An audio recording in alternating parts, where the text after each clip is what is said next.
双语音标领航，注音阅读启蒙，叶兴阳有声读物。Glengarry Schooldays by Ralph Connor. A story of the early days in Glengarry. Contents: I. The spelling match. 2. The deep hole. 3. The examination. 4. The new master. V. The crisis. 6. One that ruleth well his own house. 7. Foxy. 8. Foxy's partner. 9. Huey's emancipation. X. The bear hunt. 11. John Craven's method. 12. The downfall. 13. The first round. 14. The final round. 15. The result. Glengarry Schooldays. Chapter 1. The spelling match. The 20th school was built of logs hewn on two sides. The cracks were chinked and filled with plaster, which had a curious habit of falling out during the summer months.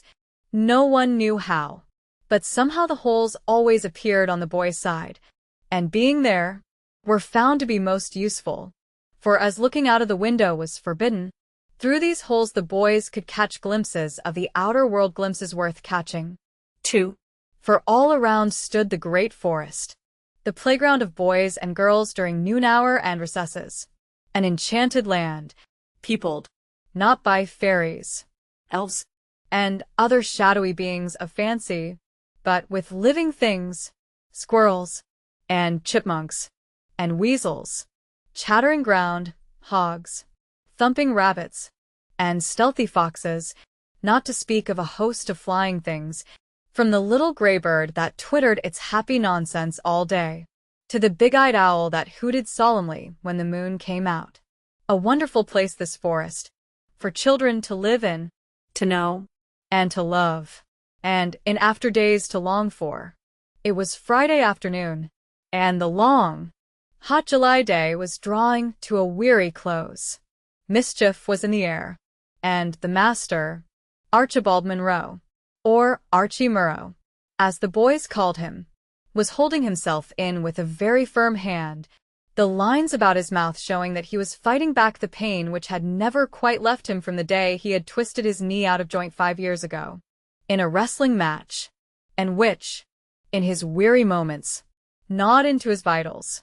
He hated to lose his grip of himself, for then he knew he should have to grow stern and terrifying, and rule these young imps in the forms in front of him by what he called afterwards, in his moments of self-loathing, sheer brute force, and that he always counted a defeat. Munro was a born commander. His pale, intellectual face, with its square chin and firm mouth, its noble forehead and deep-set gray eyes, carried a look of such strength and indomitable courage that no boy, however big, ever thought of anything but obedience when the word of command came.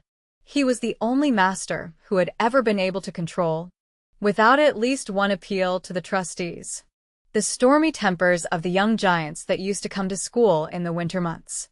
The school never forgot the day when Big Bob Fraser answered back in class. For, before the words were well out of his lips, the master, with a single stride, was in front of him, and laying two swift, stinging cuts from the rawhide over Big Bob's back, commanded, "Hold out your hand," in a voice so terrible, and with eyes of such blazing light, that before Bob was aware, he shot out his hand and stood waiting the blow. The school never, in all its history, received such a thrill as the next few moments brought, for while Bob stood waiting, the master's words fell clear-cut upon the dead silence. "No, Robert, you are too big to thrash. You are a man. No man should strike you, and I apologize." And then Big Bob forgot his wonted sheepishness and spoke out with a man's voice. "I am sorry I spoke back, sir." And then all the girls began to cry and wipe their eyes with their aprons, while the master and Bob shook hands silently. From that day and hour Bob Fraser would have slain anyone offering to make trouble for the master, and Archibald Munro's rule was firmly established. He was just and impartial in all his decisions, and absolute in his control. And besides, He had the rare faculty of awakening in his pupils an enthusiasm for work inside the school and for sports outside. But now he was holding himself in, and with set teeth keeping back the pain. The week had been long and hot and trying, and this day had been the worst of all. Through the little dirty panes of the uncurtained windows the hot sun had poured itself in a flood of quivering light all the long day. Only an hour remained of the day, but that hour was to the master the hardest of all the week. The big boys were droning lazily over their books. The little boys, in the forms just below his desk, were bubbling over with spirits of whose origin there was no reasonable ground for doubt. Suddenly, Hughie Murray, the minister's boy, a very special imp, held up his hand. "Well, Hughie," said the master, for the 10th time within the hour replying to the signal. "Spelling match." The master hesitated. It would be a vast relief, but it was a little like shirking. On all sides, however, hands went up in support of Hughie's proposal, and having hesitated, he felt he must surrender or become terrifying at once. "Very well," he said. "Margaret Aird and Thomas Finch will act as captains." At once there was a gleeful hubbub. Slates and books were slung into desks. Order, or no spelling match. The alternative was awful enough to quiet even the impish Hughie, who knew the tone carried no idle threat, and who loved a spelling match with all the ardor of his little fighting soul. The captains took their places on each side of the school, and with careful deliberation, began the selecting of their men, scanning anxiously the rows of faces looking at the maps or out of the windows and bravely trying to seem unconcerned. Chivalry demanded that Margaret should have first choice. "Hughie Murray," called out Margaret, for Hughie, though only 8 years old, had preternatural gifts in spelling. His mother's training had done that for him. At 4 he knew every Bible story by heart, and would tolerate no liberties with the text. At 6 he could read the 3rd reader. At 8 he was the best reader in the 5th. And, to do him justice, he thought no better of himself for that. It was no trick to read. If he could only run, and climb, and swim, and dive, like the big boys, then he would indeed feel uplifted. But mere spelling and reading, that was nothing. Ranald MacDonald, called Thomas Finch, and a big, lanky boy of 15 or 16 rose and marched to his place. He was a boy one would look at twice. He was far from handsome. His face was long, and thin, and dark, with a straight nose, and large mouth, and high cheekbones. But he had fine black eyes, though they were fierce, and had a look in them that suggested the woods and the wild things that lived there. But Ranald, though his attendance was spasmodic, and dependent upon the suitability or otherwise of the weather for hunting, was the best speller in the school. For that reason Margaret would have chosen him, and for another which she would not for worlds have confessed, even to herself. And do you think she would have called Ranald MacDonald to come and stand up beside her before all these boys? Not for the glory of winning the match and carrying the medal for a week. But how gladly would she have given up glory and medal for the joy of it, if she had dared. At length the choosing was over, and the school ranged in 2 opposing lines, with Margaret and Thomas at the head of their respective forces, and little Jessie McCrae and Johnny Aird, with a single big curl on the top of his head, at the foot. It was a point of honor that no blood should be drawn at the first round. To Thomas, who had second choice, fell the right of giving the first word. So to little Jessie, at the foot, he gave ox. "Ox, Ox. whispered Jessie, shyly dodging behind her neighbor. In. Said Margaret to Johnny Aird. "Is," In. said Johnny. Stoutly. "Right," said the master, silencing the shout of laughter. "Next word." With like gentle courtesies the battle began, but in the second round the little A, B, C's were ruthlessly swept off the field with second book words, and retired to their seats in supreme exultation, amid the applause of their fellows still left in the fight. After that there was no mercy, It was a give-and-take battle, the successful speller having the right to give the word to the opposite side. The master was umpire, and after his next had fallen there was no appeal. But if a mistake were made, it was the opponent's part and privilege to correct with all speed, lest a second attempt should succeed. Steadily, and amid growing excitement, the lines grew less, till there were left on one side Thomas, with Ranald supporting him, and on the other Margaret, with Hughie beside her, his face pale, and his dark eyes blazing with the light of battle. Without varying fortune the fight went on. Margaret, still serene, and with only a touch of color in her face, gave out her words with even voice, and spelled her opponents with calm deliberation.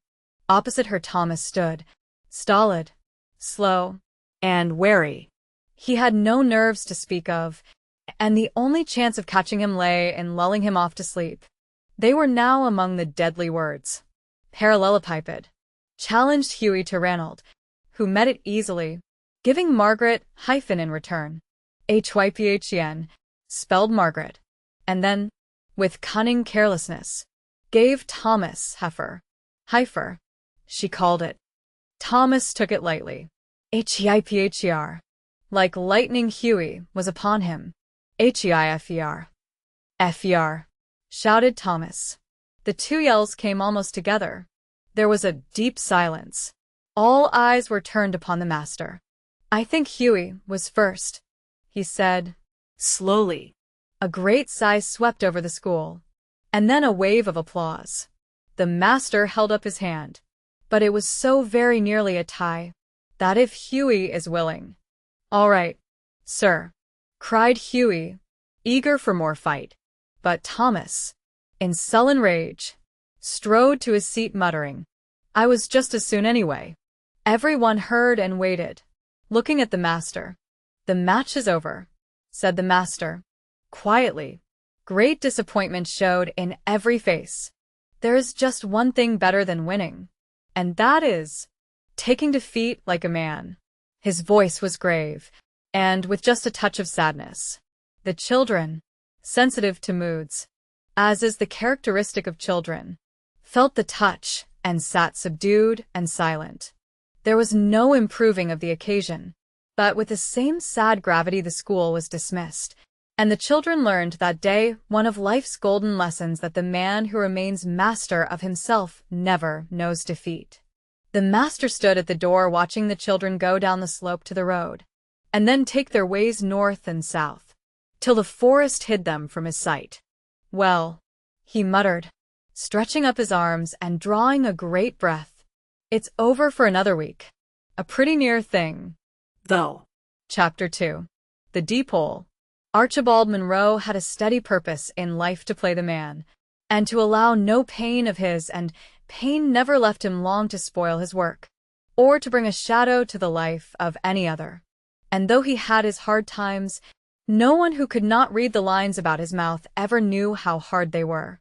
It was the struggle for self-mastery that made him the man he was, and taught him the secrets of nobleness that he taught his pupils with their 3 R's.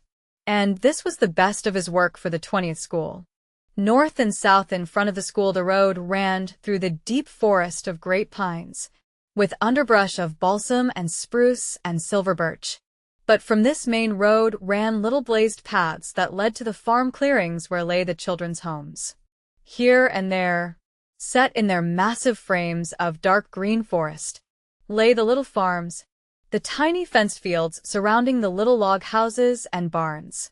These were the homes of a people simple of heart and manners, but sturdy, clean living, and clear thinking, with their brittle Highland courage toughened to endurance by their long fight with the forest, and with a self-respect born of victory over nature's grimmest of terrors. A mile straight south of the school stood the manse, which was Hughie's home. 2 miles straight west Ranald lived, and Thomas Finch 2 miles north, while the other lads ought to have taken some of the little paths that branched east from the main road.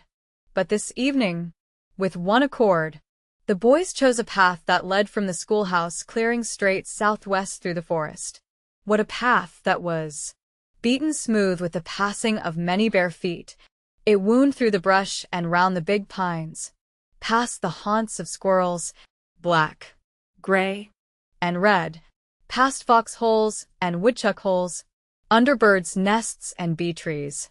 And best of all, it brought up at last at the deep hole, or deep hole, as the boys called it.